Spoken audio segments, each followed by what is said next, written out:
Welcome to Design Downtime, the podcast where we celebrate the joys of living a balanced creative life. I'm your host, Guy Siegel, a design director in Toronto, Canada, and I invite you to join me on this journey as we redefine what it means to be a successful design professional. Let's break free from the shackles of hustle culture and embrace the full spectrum of human experience, because life is too precious to be spent only in pursuit of productivity. Today, I'm excited to be talking with Ben Callahan. Ben founded Sparkbox in 2009 with a mission to build a better web.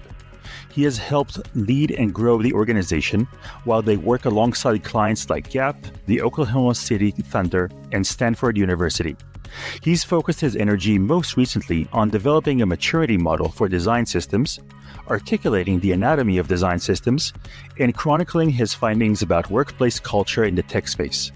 When not knee-deep in these explorations with others, Ben is a father, partner, poet, and home barista. His personal motto is stay in learning mode, and this helps him to remember that every interaction is an opportunity to grow. Welcome to the show, Ben. Thank you so much, Guy. It's an honor to be here. It's a pleasure having you here. Truly is. You were going to talk to us about coffee. I'm going to do my best.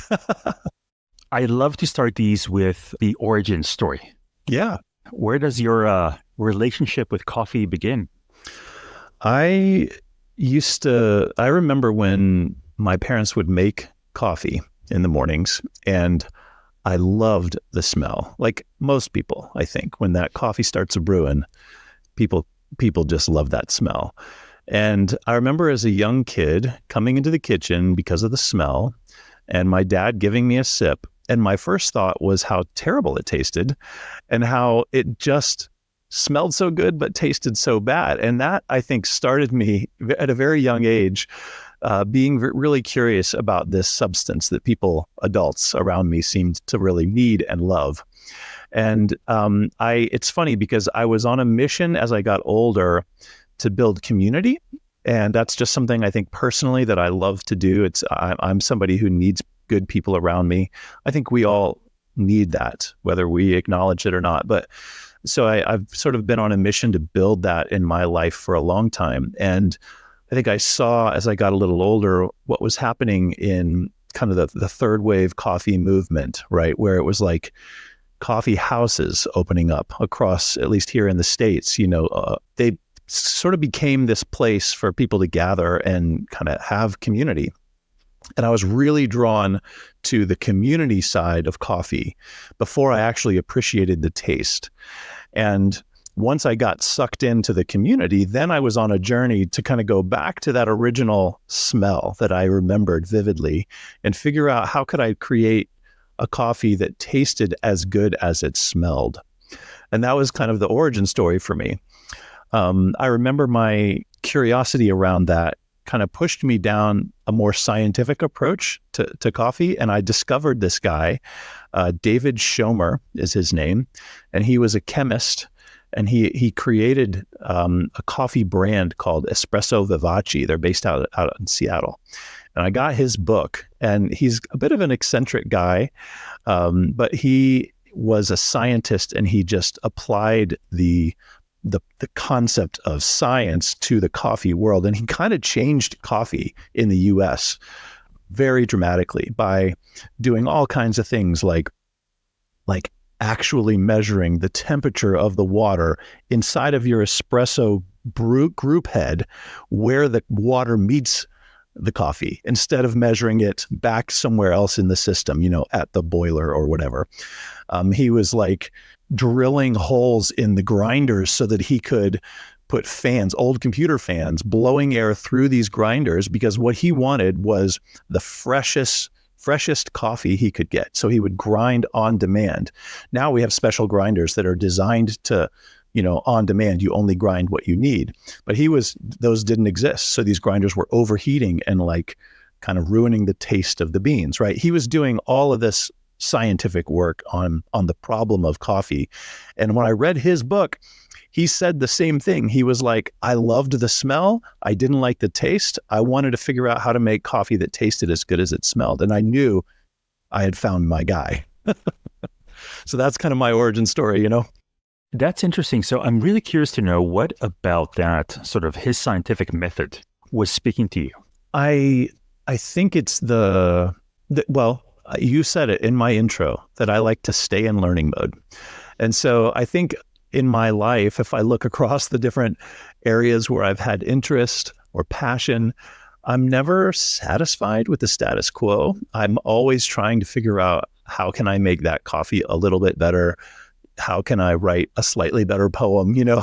How can I, if you push it back over into work world, how do I do my work better? And so I think his approach was about, sort of analyzing every tiny variable in the brewing process and trying to optimize every variable so that at the end result, you had the most amazing thing in the cup. And for me, I think that was appealing on one level of just excellence, but on another, there's like a ritual that kind of comes with that, when you slow yourself down in the morning enough to actually care about getting the right weight, the right ratio of bean and water. When you actually take the time to kind of dial in the grind and make sure that you're getting the right amount of flow of water over time through the beans, there's just this ritual to it. And I think for me, it's a really nice, almost meditative way to start my mornings. As you said, you are constantly in learning mode. I'm assuming you started experimenting yourself. That's right. Yeah, exactly. I mean, to start, I had just a very simple home brewing, like sort of traditional drip brewing machine, nothing fancy. But pretty quickly, I learned that with not that much investment, you can get yourself a pretty nice kettle.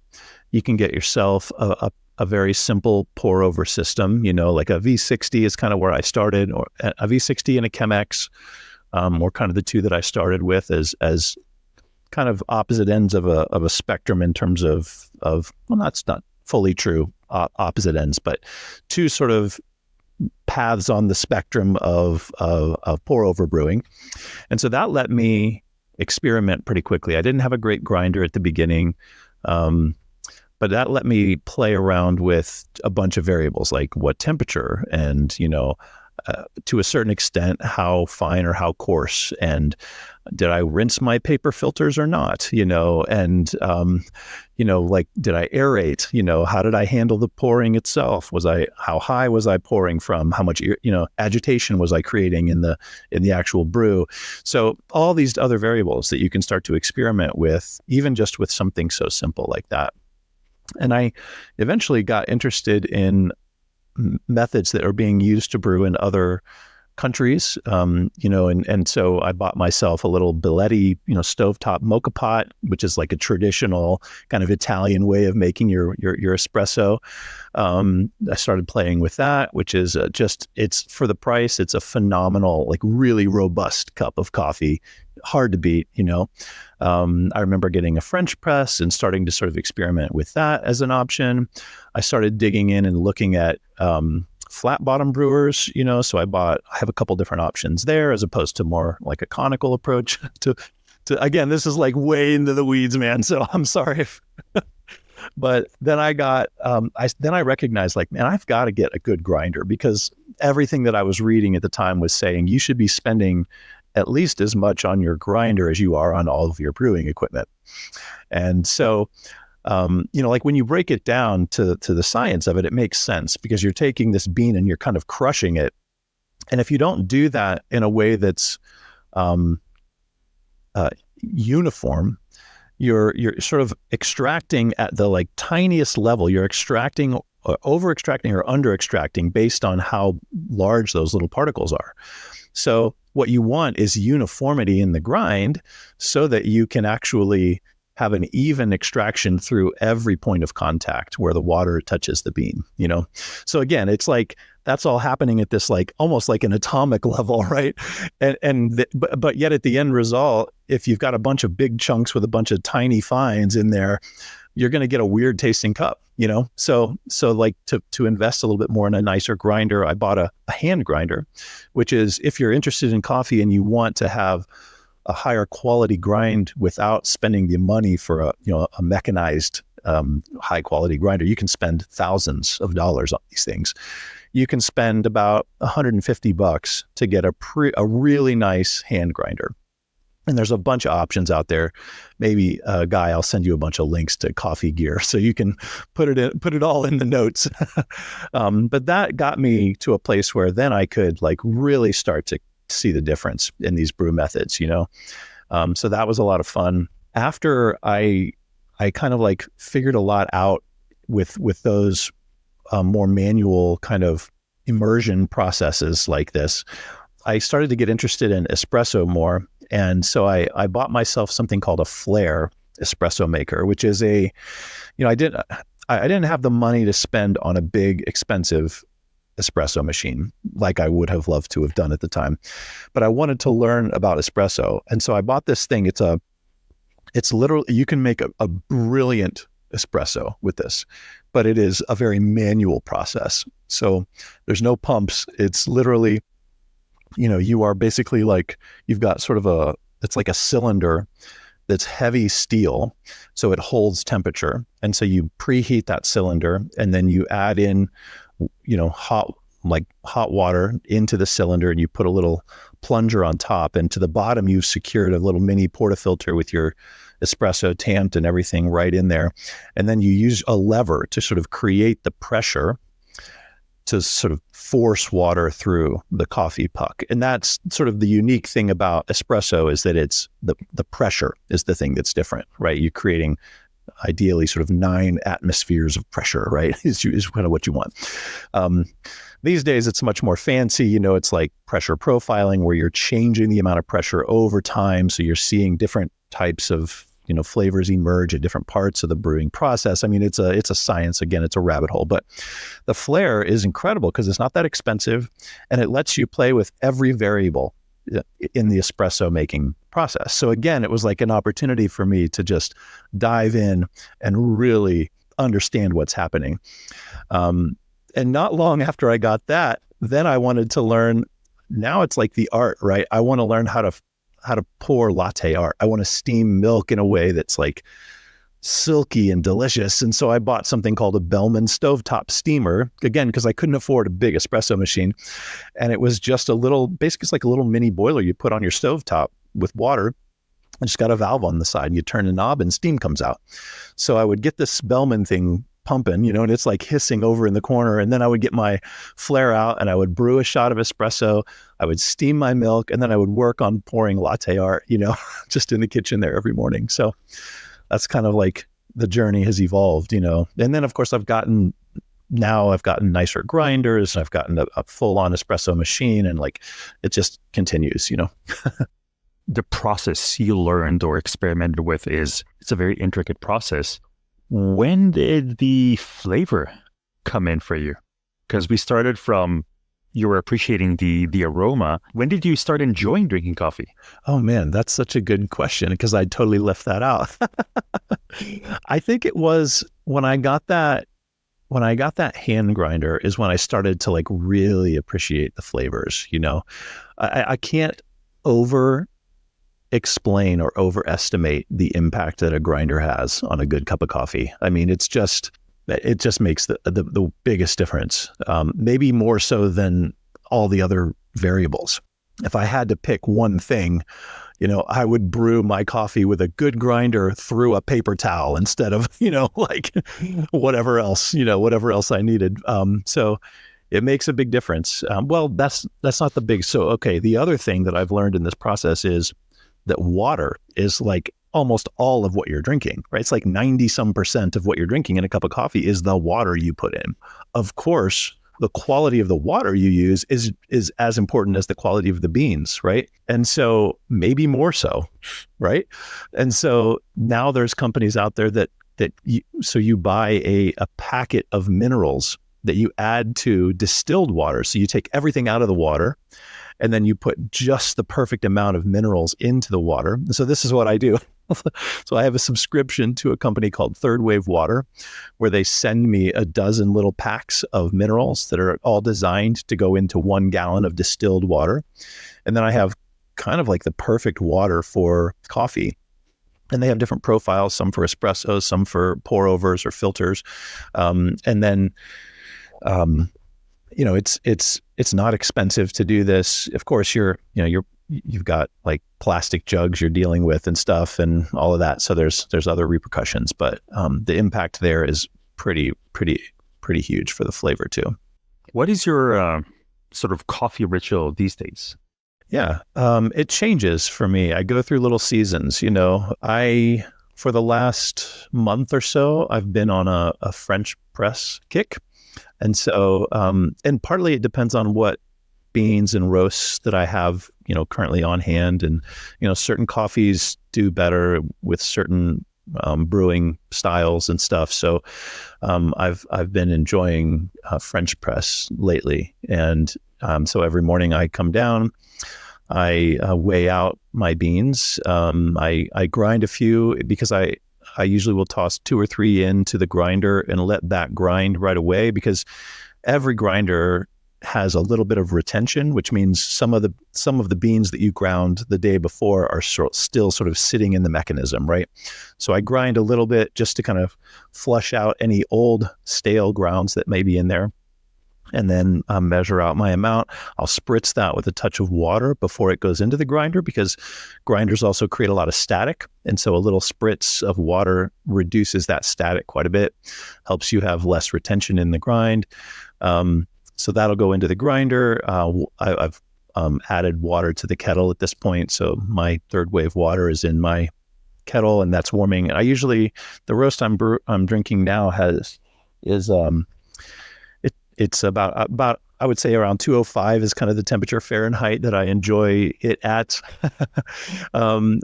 With my French press, this roast I'm doing 17-1 is the ratio. So I'll weigh out the amount of coffee that I want for the day, 35 grams, and then I'll multiply by 17 to come up with the amount of water I want to add to that.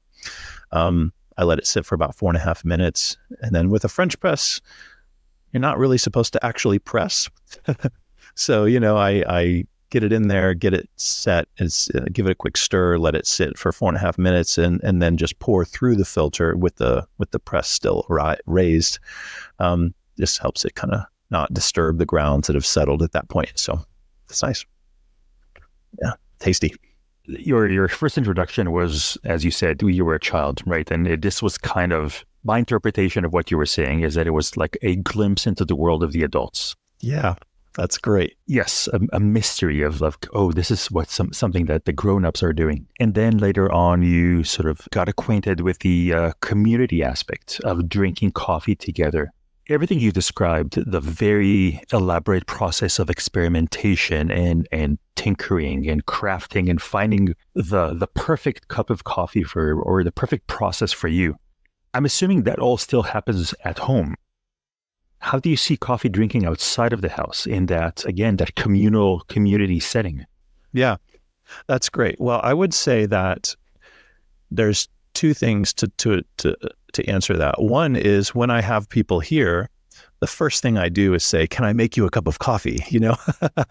Because I love to share it with people too, and so if I'll warm up my espresso machine, I'll pour latte art for folks. If it's warm out, we'll do an affogato. I'll pull a shot over some vanilla ice cream, and it's just like the best dessert you'll ever have. We'll do cold brews, we'll do iced coffees, all of it. We can do it all. And people I think the idea that you'd get something that is as good or better than what you can get in a coffee shop out of somebody's home is like exciting for people, So I literally tell them, like, what would your order be if you were at your favorite coffee shop, and I'll make something like that for them. And it's a lot of fun I love that. So that is a side of the community that I still enjoy right here in my own home. My youngest also loves hot chocolate. And so sometimes in the winter, I'll make a hot chocolate with some latte art on top. And that's a really fun little morning ritual that we have together. Out in public, I'm actually not a coffee snob, so a lot of folks who are into this world won't drink coffee, unless it's X, Y, or Z. I'm sort of like, I love a good cup of diner brew too, that's been sitting on the hot plate for a long time. It's got, I don't know what it is, but there's something about that I also really enjoy. So the place where I struggle, so out in public, I'll go out, I'll enjoy a cup at, Waffle House or wherever I am, Of course, I have my favorite coffee shops. I just have to shout out the best coffee in Dayton, Ohio. It comes from a place called Press. They have their own little roasting company, Woodboro, that is just literally some of the most amazing coffee you'll ever try. So I go there. My business partner and I have met there since they opened. We go once a week at least, and we've been for years. It's kind of that's our mainstay. And I meet folks there. I have really good friendships of people that I met just because we were both standing in line at Press or enjoying a cappuccino in the morning and just said hello. So that's an aspect of it. And I mentioned that I'm not a coffee snob. I guess there's one little exception. I love the sort of high-end coffee, a company or a barista who really knows what they're doing and can sort of, like create something special for you. That's obviously fun. And I love that kind of the diner, just like, give me the dive cup, like I'm in. But the stuff in the middle is where I struggle, where they're sort of like, half doing some of the stuff they should be doing, but not full in, and sort of positioning it as if it's like a higher end thing. That's where I struggle. And those are the cups that I have a harder time with. So for some reason, I like the ends of the spectrum, but the middle is where I struggle. It sounds like you gravitate towards, I would say, it sounds pretentious, but authenticity. Yeah, maybe that's it. Either full measures or none at all.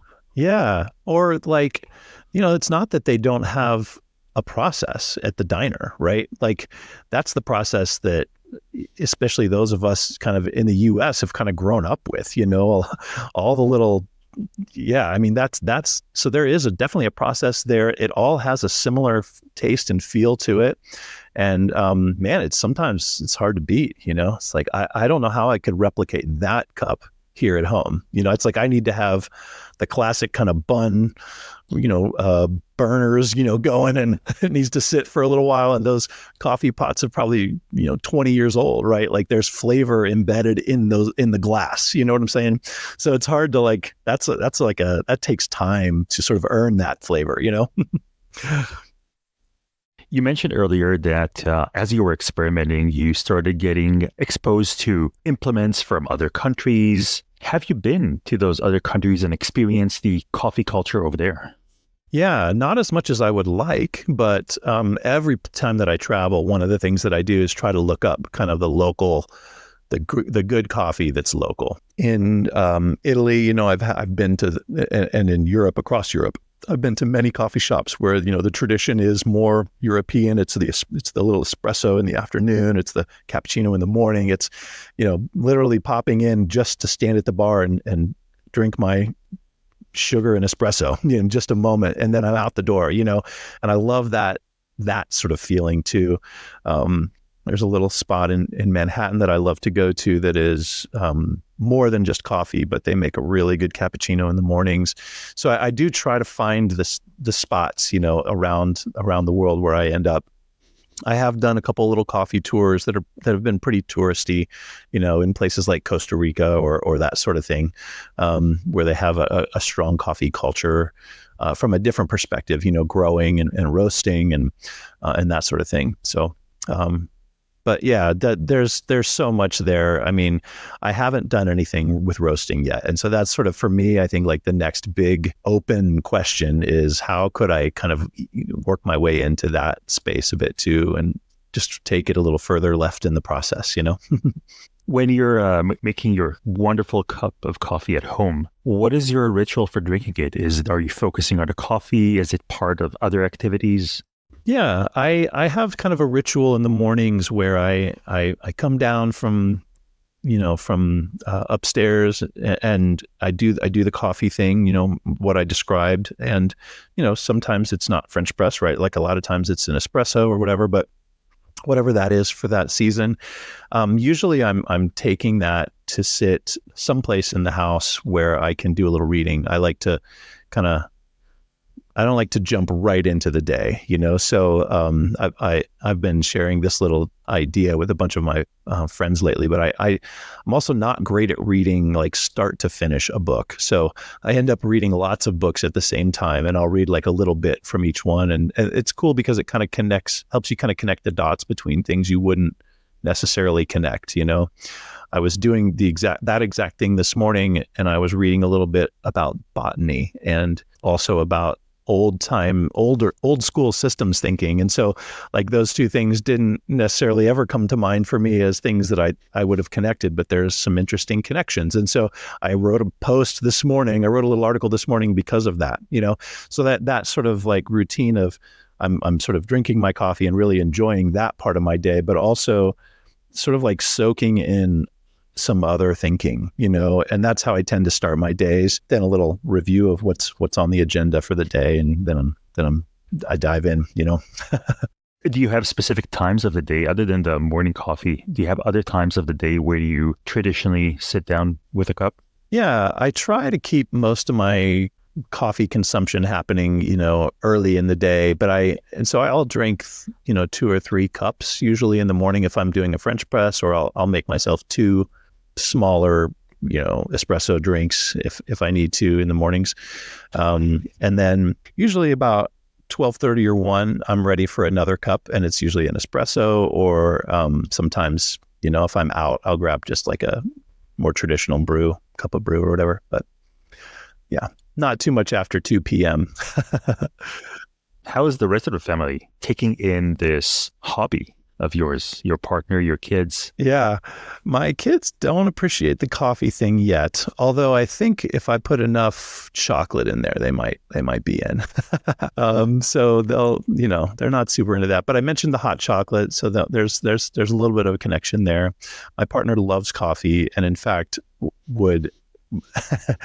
Her favorite thing is to wake up to the smell of it, right? So I think there's a nice little overlap there, and it's, as I mentioned, I really enjoy the process. So there's a nice little routine where I can kind of get up in the morning and go down and do the coffee routine, and that creates the ambiance that she likes to kind of wake up to. And so it's a good pairing. Yeah.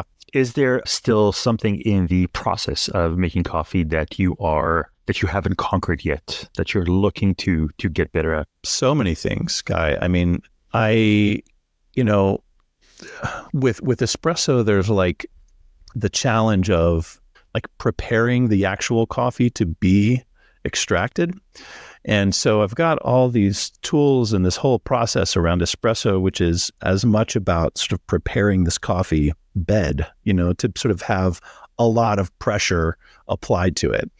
The problem is like water will find the path of least resistance. So if you haven't prepared your coffee well, especially in the context of espresso, you end up with what are called fissures. So the water will just like force its way all through one area, and you'll take a look at that puck afterwards and you'll see there's like even dry areas, and so that's probably worse than even having bad grounds. It's all of that coffee right there where it's wet is way over extracted, and none of the rest has been extracted at all. So I think there's like that preparation stage is really important in espresso. I mean, I'm still learning about the differences in the roast, so like, what does it mean? What should I expect from a washed or versus a natural versus a honey, roasted, so just, there's like different ways to prep beans before they get roasted. And that process has a big impact on what you're getting. So I think I'm still learning about that. There's a lot to unpack there. And there's a lot to unpack about like what region beans have come from. So I think there's just so many coffees to explore that it's like, it feels like it's, never ending. In some ways it's like wine, in that the region and the variety and all of that kind of, that's very similar actually. So I feel like you can, there's always something to learn, right? Mm-hmm. And I mentioned, I'm interested in roasting, it's not, you can do some sort of inexpensive roasting approaches, but man, there's just so much to it to do it well. And, some of the ways that you go about doing that which gives you access to all of the variables in roasting, are kind of expensive, so I haven't made that leap yet, but I've at one point I considered buying just like a very old school approach, where you literally it's essentially just a pot with a lid that you're kind of like manually kind of moving over a heat source just to like really take it back, and that's kind of what I've done with coffee, is like just start with the very basics and sort of slowly evolve my understanding over time. But so who knows? And then I got to grow beans, so I need land somewhere, right? Oh man. Well, this conversation makes it clear that I need to, get in a car, head down to Ohio, and I need to taste your coffee. Yeah, you do, man. Get your butt down here. It's not actually that far, too, so we'll have to make that happen. We should. Yeah. Where can people find you? Not necessarily to come and have a coffee, but where can people find you online? Yeah, the easiest spot is probably my website, bencallahan.com. I am also, on LinkedIn quite a bit these days. I'm out on X or Twitter or whatever you call it. I've got a Mastodon account, all that kind of stuff, but I'm probably most present on LinkedIn, ironically, these days. And they could also join the question on a weekly basis if they wanted to, because that would be a great way to get connected. I would love to hear from their experiences if they have some to share. So I can give you a few links and you can share those with folks. That would be great. Happy to. Yeah. Thank you so much for joining me today, Ben, and telling us all about your coffee obsession. My pleasure, Guy. Thank you so much for having me. It's been a blast. This is all for this episode of Design Downtime. Thank you for joining me. And until next time, I hope you enjoy your downtime.